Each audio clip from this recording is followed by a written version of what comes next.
Good morning, my friends. How are you?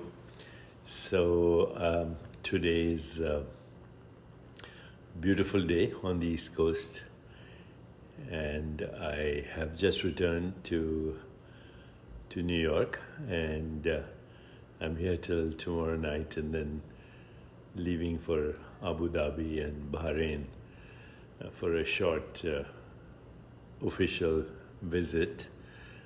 Speaking about the future of education and also the future of well-being and technology. So today's topic is going a little bit into the mechanics of manifestation. And I hope you want me to discuss this, and if you do, let me know. Hi, Sarah Tahiri from Germany. Lorna, hi. Abhishek Sharma, hi. Cheryl White, hello. Judy James, hello. Laurie Groves, hello. Catherine Wah, hello. Sharia, hi. Elizabeth, hi. Okay, we're almost 700 people here online. And as soon as we get to 1,000, we go for it, okay? Hi, Carla, Lupe, Goldenberg. Hi, Dimea, Bito. Hi, Cherie. Hi, Gary. Hi, Jean. I think we should probably get going, okay? Today I'm going to talk about the mechanics of manifestation. If you like this idea, then please press the like button, invite your friends, and give me your feedback, negative, positive, all of which is very useful to me, okay? Hello, Miss Ampara. Hello, Paolo. Hello, Joseph. Okay, manifestation. What exactly do we mean by manifestation? We mean consciously creating an experience. Once you understand this, then the mechanics of manifestation becomes very clear. What we are manifesting is an experience, because everything that we call everyday reality is an experience. The experience of the world through the five senses, the experience of our body through the five senses, the experience of the mind through witnessing awareness. So every moment we are having experience. We're experiencing what we call the world, what we call the body, and what we call the mind. Some of us, once in a while, also not once in a while, but frequently, also experience our spirit or our soul, that which we call the conscious agent is our soul, okay? That which is observing is the soul. For practical purposes, let's say that the body and the world are that which we observe.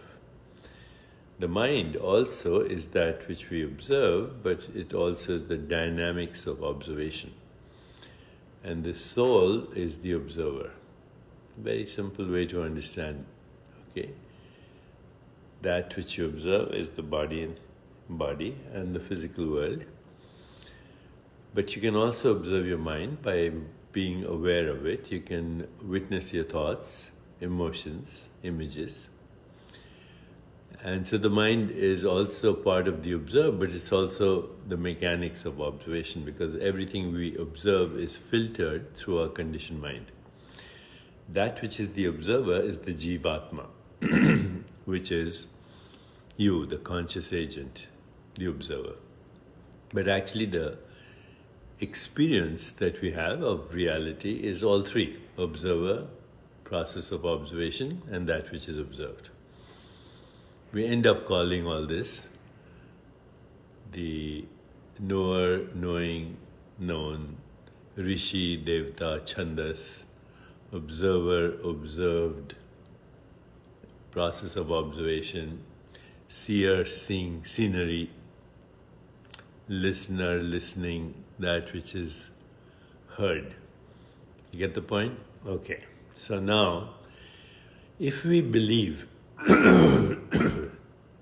if we believe in the fundamental reality of a physical world, okay, physical world, then there is no such thing as manifestation, okay.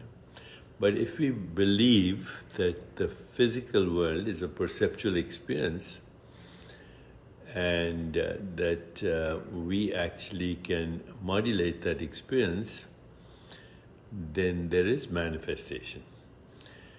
Okay, so if we believe that the physical world is a modulation of perceptual activity, and even that our body is a modulation of perceptual activity, then of course we can influence manifestation of both how we experience our physical body and how we experience the physical world.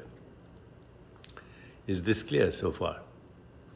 Okay, that if the world is essentially physical in nature, then there's no such thing as manifestation. You just show up in the theater of space-time and causality as you're born, and then you exit when you leave.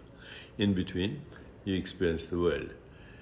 And the world is there before you showed up, it's there when you're there, and it's there when you disappear. Remember, non-experience is not an experience. So you actually, one never disappears because you cannot experience non-experience. But that's a whole nother topic. However, if we understand that knower, knowing and known, seer, seeing and scenery, observer, observation and observed are entangled, which means the modulations of the self, then there is no problem with that which we call manifestation. And here's the key. All you have to modulate is how you experience sensations. Period. Mechanics of manifestation is the ability to modulate sensations, because that's all we experience. When I say sensation, I mean the entanglement of perception, sensation, images, feelings, and thoughts. All of them are nothing other than a confederation of perceptual activity and mental activity. Once again, sensations, sense perceptions, images, feelings, thoughts are modulations of the self as it experiences itself.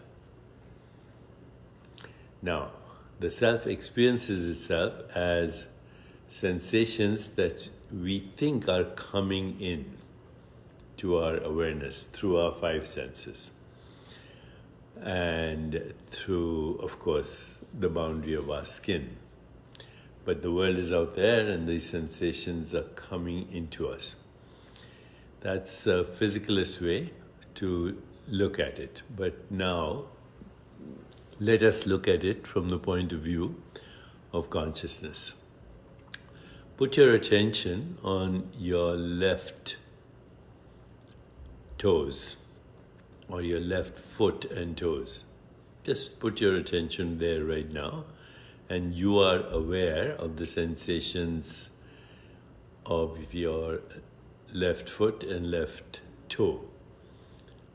And you're aware of that. And before I told you to put your attention on your left toe or your left foot, you were not aware. Now put it on your right knee, your attention. Now that comes into your experience. Put your attention on any part of the body, okay? And suddenly it comes into your awareness. Put your attention on your breath, and that becomes a sensation in your awareness. Put your attention on the thought Indian, and suddenly some experience comes in your awareness. Put your attention on beautiful rainbow, just in the mind, and that comes into your awareness. Put your attention, anything, on the word strawberry, and then it comes into your awareness. Okay, so anytime we put our attention on anything, we invite sensory experience, and we can call one word for all sensory experience, sensation. So vision is the sensation of colors in consciousness, like those paintings in my back. Okay. Texture is a sensation, like this, texture. This is a sensation. Okay. Taste is another sensation. Smell is another sensation. Sound is a sensation. So we can say that all these perceptions are sensations in our consciousness, and all we have to do is be aware of selectively which sensation we want to put our attention on. Okay, that's very simple. You can put your attention on any sensation, any sensation. So you can put your attention on the sensation sound, or you can put your attention on the sensation color, shape, form, or you can put your attention on the sensation fragrance or smell or taste or any of the five senses. Okay, but you can also put your attention on sensations in the body, on sensation of your breath, on sensation of your heartbeat, on the sensations inside your body, in the viscera. And of course, we do this in a practice called Yoga Nidra. Okay, Yoga Nidra is actually putting attention on different parts of the body. And if you look at somebody's brain, when they're putting sensations on different parts of the body, you'll see that their sensory cortex is mapped out in the brain. Okay, so the brain also records every sensation and every sensory experience. And Yoga Nidra is a practice of putting attention on different parts of the body and experiencing it, and actually activating the sensory cortex on both sides of the brain, and that's also called the homunculus in neuroscience, that mapping of the sensory cortex in response to sensation. So how do we experience sensation? Through selective awareness. And if we experience sensation through attention to selective awareness, that also tells us that not only are we intrinsically free from those sensations, but we can choose the sensations that we want to experience. All the sensations, whether they're perceptual sensations or sensations of the body. That's also part of what we call interoception. So sensory experience is attention to sensations. That's half of what we experience in life. Sensory experience. And then the remaining half of what we experience in life is motor experience. Motor experience means we choose and we have volition, and we can change through intention what we want to experience. So if I move my hand up, or I look there, or I speak, or I walk, or I smile, or I move any part of my body, then I am putting attention on a particular movement, but before I move, there's also intention. There's also intention. So what is motor activity? Motor activity is nothing but consciously changing sensations and the experience of sensations. That's it. When you move, for example, or when your body moves, one way of thinking of it, a physicalist way of thinking of it is my physical body is moving in a physical world with objects in the theater of space-time and causality. Okay? That's one way. That's the physicalist way of thinking. But another way of thinking about movement is you're changing the experience visually of entangled colors, shapes, and forms.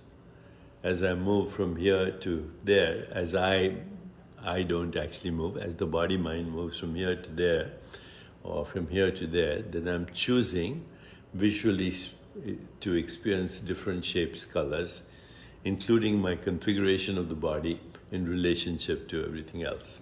In other words, a completely different way of choosing motor activity is to understand that with every movement, which requires intention, and then also requires obviously attention, you are actually, with every movement, changing the entire space-time geometry of the universe with even a whisper, even a gesture.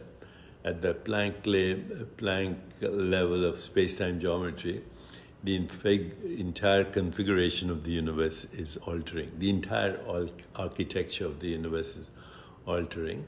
And each of us is doing that right now, participating in the changing of space-time and experience in space-time with every intention, every movement, and every thought. Okay, so what's the difference between sensory activity? It's just being selectively open to sensations. So I can choose to put my attention on my toes or my knee or a thought or a sensation like a emotion, but I can choose selectively what sensations to focus on through just attention. And then when I combine it with motor activity, then I'm also changing selectively, depending on the volition I have, of changing perceptual activity. This conscious knowing of sensory experience in the present moment and volition in the present moment and self-observation in the present moment is called metacognition. Metacognition is the ability to observe through attention selectively sensations and perceptions. And by the way, they're the same thing. Sensations, perceptions, the same thing.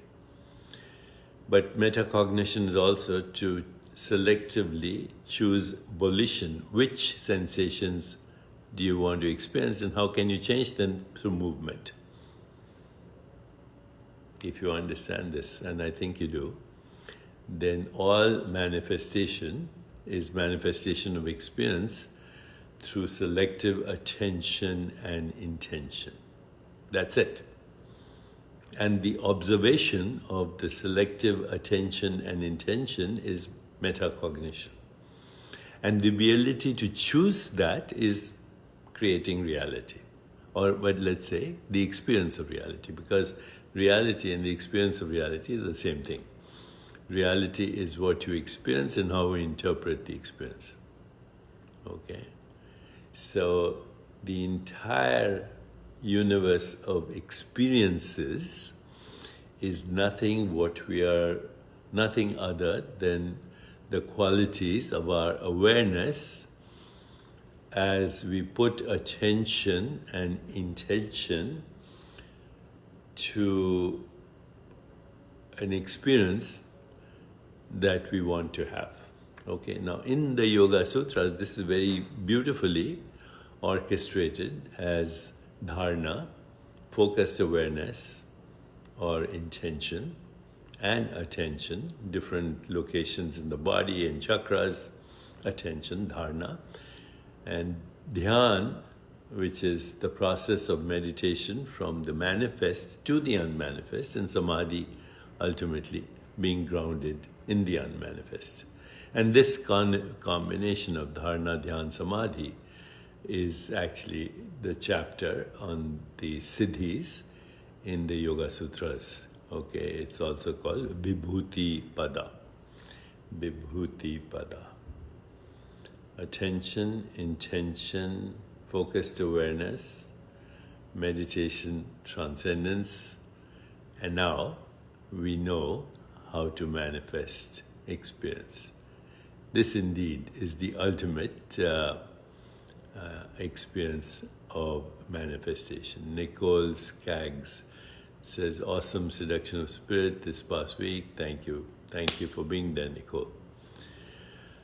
So now we've covered this topic, right, in a little more detail. Instead of thinking superficially about the law of attraction and all this, some of which is true. The whole literature in the New Age, on law of attraction is true, but to truly understand manifestation and even extrasensory perception, you have to understand Vibhuti Pada, or how dharana, dhyan, samadhi fits into the 8 limbs of yoga.